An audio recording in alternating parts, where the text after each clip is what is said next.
It's a whole planet out there with a complicated history.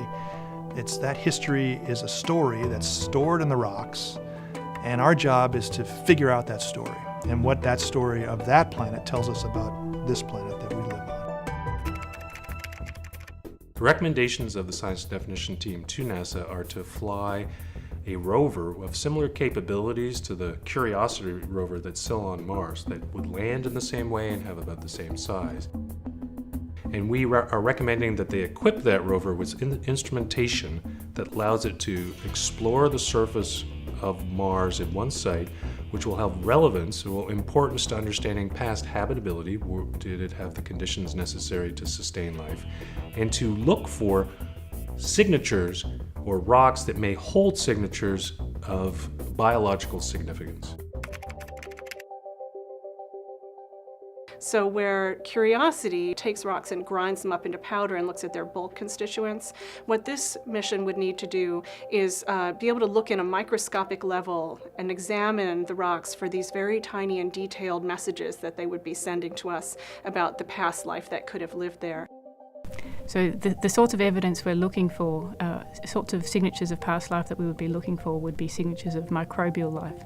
So not realistically looking for dinosaur bones and that kind of thing. If life ever existed on Mars, we expect it to have been microorganisms. This that I'm holding up here is a classic biosignature from the Earth. It's a fossil. We're not actually expecting to see a fossil of shells or other components, but what we want to be able to see are, with this instrumentation, are the fine scale layering that one might see in a rock, in which we can see dark and light toned layers. And those dark and light toned layers are telling a story. We wanted to do something that would make technical progress, and that thing was going and coring rock samples, putting them in a little container, a cache, and storing them for bringing back later. Because no matter how well instrumented a rover is, we can't look with the kind of detailed understanding that we would have in laboratories back here on Earth.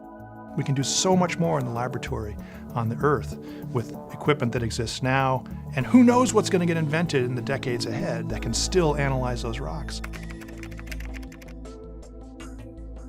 The human flight component would like to see an experiment where resources on the surface of Mars, from the rocks or the atmosphere, could be used to generate fuel or other parts that would enable future exploration in cutting the tie, so to speak, to Earth.